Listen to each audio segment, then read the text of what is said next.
it's a must read. Because if you cannot bring yourself to actually understand the war against all Puerto Ricans and how he lays it out here, as Jose Lopez said, the way he's able to articulate it and bring all these elements, and most of us know the historical context, to be able to say, we're all the target. I don't care if you're, tú sabes, si eres anexionista, si eres independentista, si eres estadolibrista, si eres realengo, aquí no quieren joder a todos. Con mucho respeto y mucho cariño y mucho entusiasmo, Nelson Antonio Vélez. I think that it's a real honor to be here, and this is like a who's who in a rose gallery at the same time. So I think I'm in great company when Harrison Lee said that just wrote my epitaph. It's Nelson Dennis, he gets in trouble. It's about right. We'll talk about that. But I'll talk a little bit about history, and I'll try to explain why I think it's very dynamic and important to us today. As I was writing this book, War Against All Puerto Ricans, I started learning how to be a historian, history. When the United States first came and occupied in 1898, I'm obviously a history guy because I don't know much about PowerPoint, so here's my PowerPoint. This is the way that they arrived. This was the inauguration of the first civilian governor, Charles Herbert Allen. And this is, if people wonder why during the Puerto Rican Day Parade there's so many flags and there's such a relationship to our flag, it's because for 10 years, if you owned the flag in Puerto Rico, you could go to jail for having a flag this size in your closet, in your home. And because when the United States came, evidently they appreciated the value of symbolism because they wrapped La Fortaleza like a Christmas present, and this is the first governor. So this is how the United States landed and how they rolled from the beginning. And then they rolled quickly. In 1899, there was a hurricane, San Ciriaco, largest hurricane in the century. It devastated the island's coffee crop. It left nearly 100,000 people homeless. The United States sent no hurricane relief, no real help. To the opposite, the following year, in 1900, they declared that the Puerto Rican peso, which was of equal buying power internationally, was no longer valid. It had to be turned into, for dollars, American dollars, and that each Puerto Rican peso was worth 60 American cents. So overnight, by legislative fiat, they devalued the ownership, the wealth, the property of every Puerto Rican on the island by 40%. You think about it, you're an economist, you're dealing with the Martin Peña channel, you're dealing with dollars and budgets all the time. Think of if all of a sudden everybody in this room, in this country, and you go home and you find out that you have 40% less money in the bank account, that your house is worth 40% less, that the money that you're receiving from your employer, your income, even though it's the same income, is worth 40% less. Well, the country wouldn't function, not for long. There'd be some pretty serious problems right away. There'd be riots. Everything would stand still. Think about how this country was affected when the World Trade Center's towers went down. Horrible tragedy. It was two buildings, the two largest buildings, but it was two buildings that had an enormous ripple effect throughout the world. Well, think about a 40% devaluation of every human being in this country, what that would do. Well, that's what was done in Puerto Rico 1 year after the United States got there, 2 years. That's 1901. 1900. 1901, the Hollander Act was a law passed that presented a steeply graduated set of property taxes to everyone in Puerto Rico, and it especially hit the farmers. So you had this perfect storm. You had this economic trifecta. The hurricane, the currency devaluation, and the Hollander Act. What that led to is desperation throughout the island, and farmers logically needed money. They clearly went out and had to get loans. The main lending source was, and it was appropriately titled, the American Colonial Bank, was the name of it. There was no usury law restrictions. So when the farmers went to the bank, they received predatory loans akin to the 2007 mortgage crisis. Within a matter of 5 to 10 years, the defaults were rampant throughout the island, and they lost their farms. And within 15 to 20 years, United States banking syndicates owned 80% of the arable land in Puerto Rico. By 1920, 80%. And they turned a diversified agriculture, coffee, tobacco, pineapples, sugar, into a one-crop cash cow economy, that of sugarcane. Because economies of scale, where that you create everything like a factory, and it just you make more money. It was just capitalism at work. So by the 1930s, we have a really severe situation where people who own their land no longer own the land. Some of them aren't even working the land because they didn't need as many workers. So they might, and this is where the diaspora begins. It was first an internal diaspora. You have the development of an internal urban proletariat. Well, logically, if people are starving, they need wages, you pass minimum wage legislation. The legislature did that. But because the U.S. Congress has plenary jurisdiction over Puerto Rico, we can't pass a single law that can't be vetoed by the Congress. The U.S. Congress vetoed the minimum wage legislation. And then in 1922, in Balzac v. Puerto Rico, the United States Supreme Court deemed that the Constitution of the United States did not apply to Puerto Rico. Even though in 1917, under the Jones Act, we were citizens so we could go fight in World War I. So we have Puerto Ricans who were citizens in 1917, but 5 years later don't get the privileges and immunities of the U.S. Constitution, and they can't get minimum wages. So this is how the situation is evolving, and people started realizing that, hasta los campesinos, los jíbaros, todos empiezan a entender that, there's something, this isn't what the bargain, this isn't what we were told when General Nelson Miles arrived in Guanica and then hoisted the flag up in Ponce and said, we are going to bestow upon you the blessings of an enlightened civilization. This is a whole other story that's unfolding here. So people started trying to organize, but the United States, that's not what the United States wanted.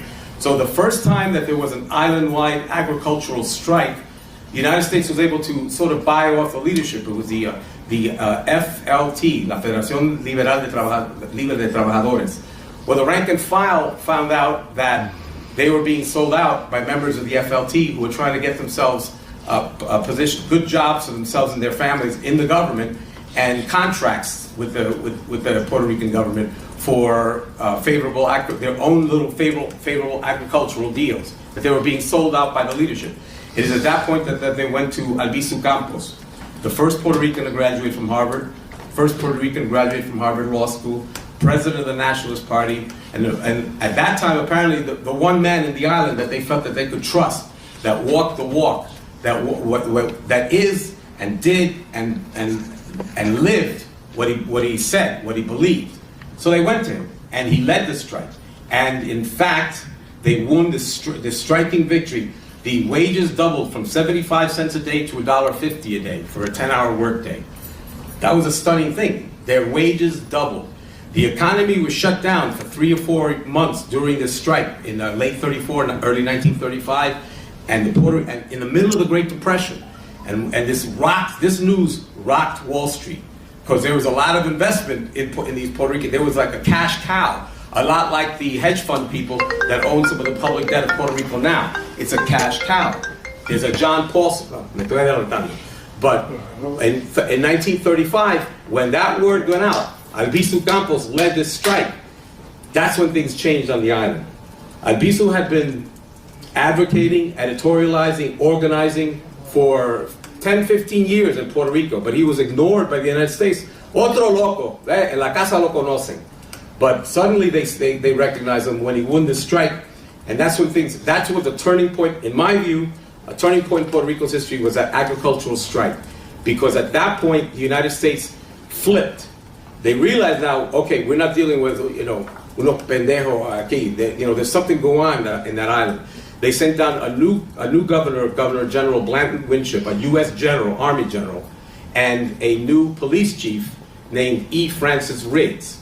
E. Francis Riggs, interesting guy, graduated from Yale, Skull and Bones, the same secret society as George Bush. His father was the president of the Riggs National Bank, and here's a picture of it. It's the building is still there. It sits across the street from the U.S. Treasury Department. And the Riggs National Bank was pretty famous for helping to fund disguised right-wing takeovers that was disguised as revolutions. They helped the United Fruit Company go in and take over a number of governments throughout South and Central America. The Riggs National Bank laundered money for a lot of those dictators, and they were finally shut down when they were caught laundering money for the Chilean dictator Agustín Pinochet. And that was finally when it became too much, and it was too obvious, and the bank was shut down. But the president of the Riggs Bank sent his son, E. Francis Riggs, to be the chief of police of Puerto Rico immediately after this strike. And that's where you get the title of my book, because they immediately rearmed the police force. They had literally Tommy gun training on the weekends to teach local police people to shoot their own brother on their own land. And very soon you have what was called the Rio Piedras massacre, where the police assassinated 3 nationalists in broad daylight. And he held, Police Chief Riggs held a press conference to explain it. And again, as an expression of the American attitude, they didn't need to feel that they needed to explain or to apologize or contextualize. They said it, at least, sometimes you appreciate it when they say it honestly, because this guy said it honestly. He said to the press, well, if Albizu Campos continues to agitate the sugarcane workers, there's going to be war to the death against all Puerto Ricans. So the words and the title of this book came from the chief of police of Puerto Rico when he told all Puerto Ricans, you better get in line or we're going to shoot you. That's simple. And they kept their promise, because a year and a half later, when Albizu Campos went to jail, he basically went to jail for leading that agricultural strike. They took him on charges of seditious conspiracy against the United States. But since we know that basically the business of America is business, he went to jail for conspiring against United States business interests. That's what he went to jail for. In Ponce, a year and a half later, there was a peaceful march on Palm Sunday on behalf of Albizu and to celebrate the Nationalist Party and to sing La Boriqueña. And they were told, it was actually, in my view, it was a trap. Because if you don't want them to march, you don't give them a permit and then withdraw it at the last minute. In my view, the Nationalist Party was given that permit because they knew that people would come from the island and be there in one place.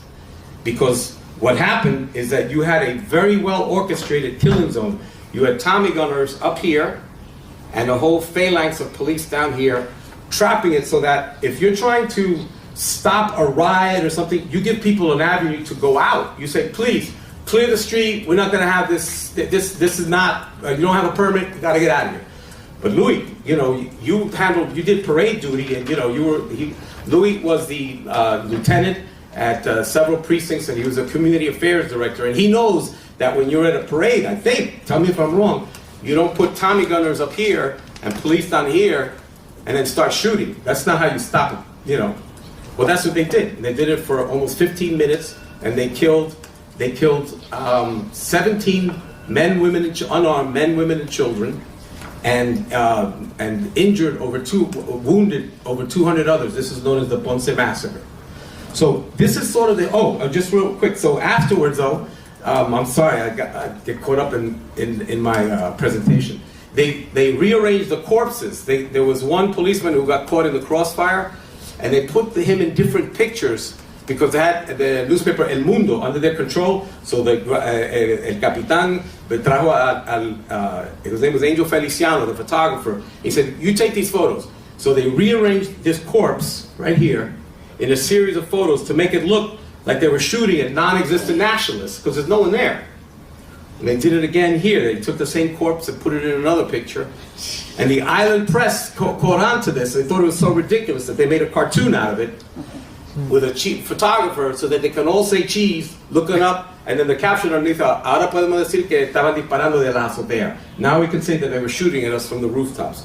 So that was the feeling, because the way it was is that what happens in Las Vegas stays in Las Vegas, but what happened in Puerto Rico never happened at all. It was like that. We were separated by an ocean, a language, a culture, 400 years of Ibero-American history, and technology. The technology was, there was no television, barely any radio, certainly no internet. It was information was controlled by basically 5 or 6 wire service reporters, AP and UPI. So you could pretty much do what you wanted and then say something else up in the United States.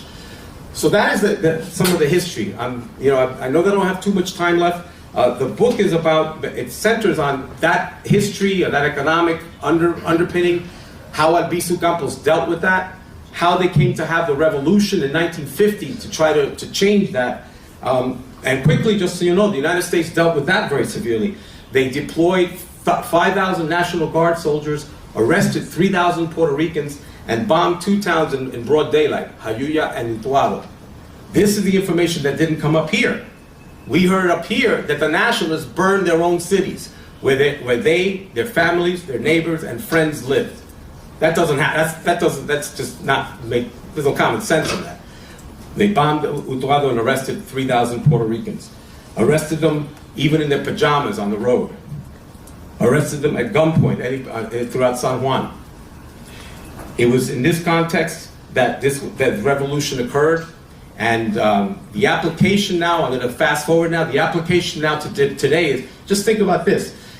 At the beginning, the United States created a great deal of stress on the island. It shook things up, and then out of that came all this property filtering down into the hands of the banks within 20 or 30 years.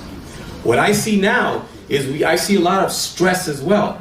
They told the government of Puerto Rico that if you inflict all sorts of government austerities, pension rollbacks, laying off 23,000 workers, property taxes, income taxes, excise taxes, water and utility rates going up, 2 gasoline hikes in the last year, a 16% IVA. They were discussing a fat tax. If you're too heavy, to fine you. It is so crazy. They said, if you do all these things, we will not downgrade your debt. These things were done, but the Wall Street rating service is still downgraded to junk bond status. And so now the government, again, está apretando, look for money for here, for there. At the same time that in 2012, Act 22 was passed, which gives a 20-year tax exemption for interest, dividend, and capital gains income to foreign investors.